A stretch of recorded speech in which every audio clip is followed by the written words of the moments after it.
actually didn't get this grade? What if the grade was between 80 and 90? Then what would happen? If x is greater or equal to 80 and less or equal to 90, then this student doesn't deserve an A. Actually, these students deserve a B. And let's go ahead and implement the rest of them and just copy that, copy that. Let's actually have some space because everything is just so tied up. Let's give us some space here. Some space here. Guys, everybody can write code, but not a lot of people can write beautiful code. So get into the habit of writing beautiful code. So code, blah, blah, blah. Okay, so everybody can understand and read your code. So we just implemented this. Now let's go ahead and do our, so if your grade is between 70 and 80, and if you're saying, what the heck does this mean? This mean, like, if you guys forgot what this means that it has to satisfy both of the conditions for this to be evaluated as true. Simple enough. And so if x is greater or equal to 70 and less and equal to 80, what do we want to do? Well, we just want to give them a C because that's what they deserve. So if your grade is between 60 and 70, that's really bad. That's when you're actually going to get a D. And besides that, like, what is worse than a D? You will just, let's go ahead, and if it didn't meet any of the conditions above, that means that letter should equal F, which is failure, unfortunately. So guys, I want to know a bunch of stuff. So the first thing that I want to tell you is this. As you guys can see, the first one was just a simple if statement, and then we said else if, else if, else if. So why in the world are we using else if instead of just if? So the reason why is this. This is really good, this is really important, so just concentrate for just a second. So the reason why we have else if instead of just a single if is this. Once one of these statements become true, this line of code will get executed and then it will exit out of this method.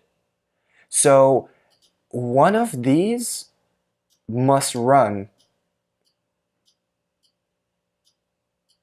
and then the method is going to return something. So once if one of these evaluated to be true, it's going to just get out, exit. If we just had simple if statements, it's going to check, oh, okay, this is the case.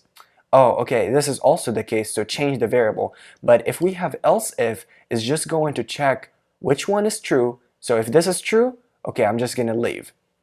Is this is true? Oh, if it is true, I'm just going to leave instead of just continuing on and on and on. Let's not forget our return letter.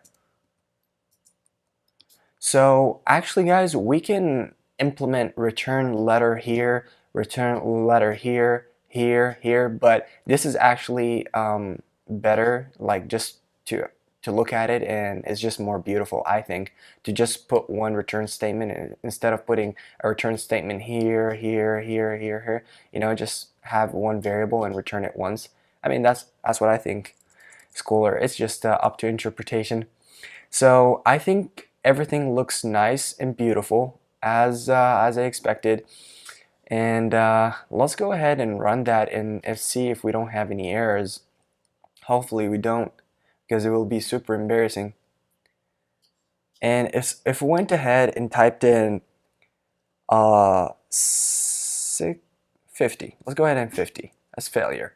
And as you guys can see, the code didn't print anything out. And the reason why is because, of course, embarrassing, we forgot our print statement. Print. Dun, dun, dun, dun, dun.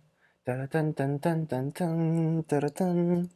All right, so let's go ahead. Actually, imagine if you guys, like, I just inputted something and it didn't print out. That would be super embarrassing. But let's go ahead and type in 65, and it says D. And actually, in fact, if you got a 65, that means that you got a D. So let's go ahead and try to get an A. Let's go ahead and type in 95. And said, boom, I got an A. Let's go ahead and try to get a B. So that would be, let's say, 85. That's a solid B right here, B. Let's go ahead and check the last one, and let's see if we can get a C. So maybe 72, boom, a solid C. So as you guys can see, we just created a nice, good looking program that based on the input that the user inputs right here, it will spit out a letter telling you what grade that you got. So there's one last thing that I want to tell you guys is this. So go ahead in your first if statement and go ahead and create a comment, and instead of like just typing random stuff right here, check this out. This is really cool. If you want to type in an important comment, you just go ahead and type in to do, and Java actually automatically turns this to yellow, which is, I think, is pretty awesome. And whatever you want, like for example, fix this statement right here. Spelling doesn't matter, but I just want to tell you guys about it. So once you actually type in to do, Java actually turns the whole thing to yellow, which I think is pretty damn awesome. So I challenge you guys, since you already implemented this program, I challenge you to take this program to a whole different level. I challenge you to continue implementing this program, that if you input something, let's go ahead and let me type it for you so you don't get confused. If you input a number that is greater than 95, I challenge you to spit out an A plus.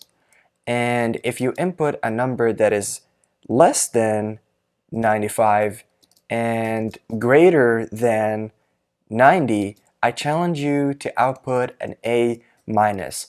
In other words, I want this program to look more detailed and more specific. So if you guys were able to do that for all of the letters, that would be pretty damn impressive.